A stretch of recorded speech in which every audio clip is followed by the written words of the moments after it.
What is going on, guys? KJ here, back again, bringing you another NHL 18 Hockey Ultimate Team video. Today we had an absolute bomb dropped, and I mean it was pretty big. We have new cards, and they are the ice cards. So these are new set cards, and they're also available in packs. But basically, these are the top 100 players currently in the NHL for this season alone, and they've all been granted a pretty considerable boost to their base gold card in this game. Some of them, I believe, are also new additions to the gold family, as they have introduced new base gold cards for some of the rookies like Sergachev, Barzal, DeBrincat, Nico Herscher. So there are actual ice cards available for them as well. But as I said, these are available in sets, and they're also available to pull in packs. And the sets are actually pretty damn easy to complete, but they're getting pretty pricey. So for example, let's take a look at Colorado, because that's my team. I've already gone ahead and I've completed the 91 overall Nathan MacKinnon set. These are really easy, simple as it gets. All you need is the base card, the base gold rare card, and a gold collectible. That works for all 100 of these players, and then you'll be granted a upgraded version of these players. It's kind of just like the way they did Season 2 last year, except they actually gave a purpose for the original base gold cards, and it actually has a little bit better impact on the market. It doesn't mean that packs are just completely, you know, null and void, and the base cards are only needed for, you know, hero sets, because most of these cards that are used here anyway aren't even used for hero sets because they're higher than 85 overall.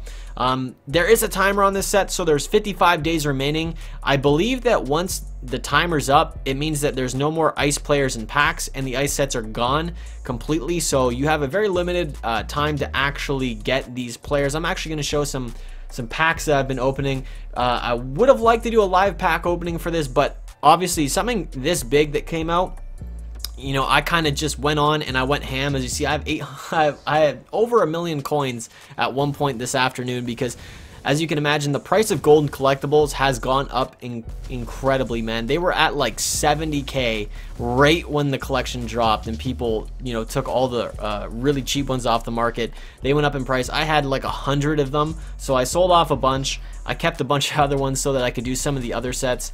But other than that, I just, you know, used some of my points that I was planning on saving for Christmas for some ultimate packs, and I decided to just go hand today, and I actually got pretty damn lucky. I pulled a lot of good cards, man.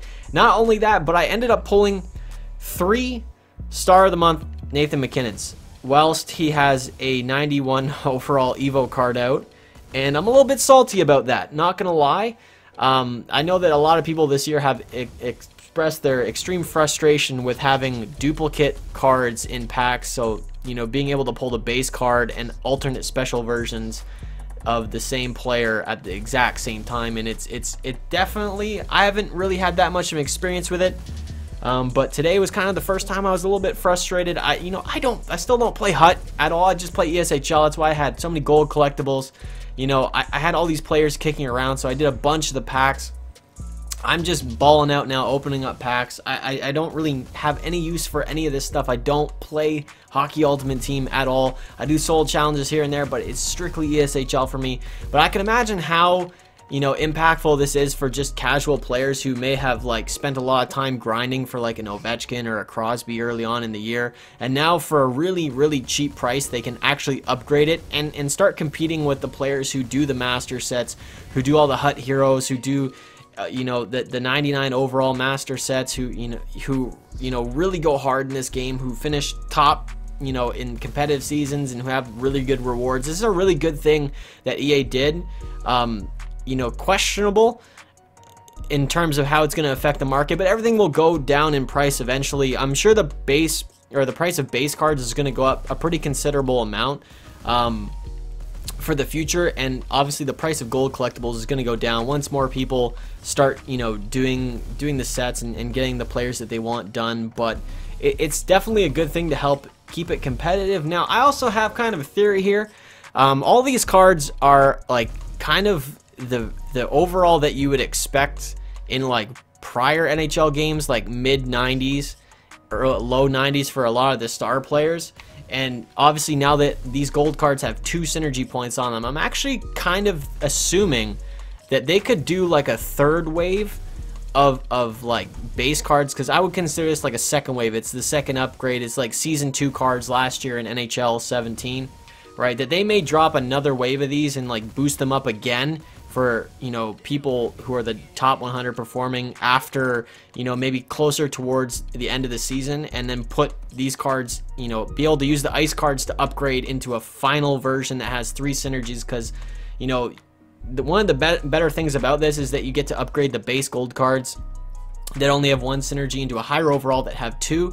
Now granted, a lot of the synergies are pretty weak on some of the cards, and this will definitely change kind of the composition of a lot of teams and you know, synergy structure around, and it's gonna cause a lot of frustration. You actually should use some type of planning.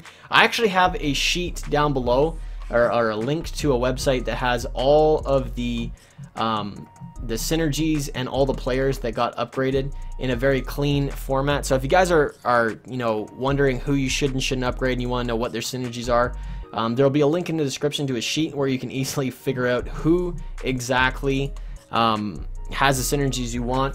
But overall, guys, I'm gonna end the video off here. This is a pretty dope upgrade.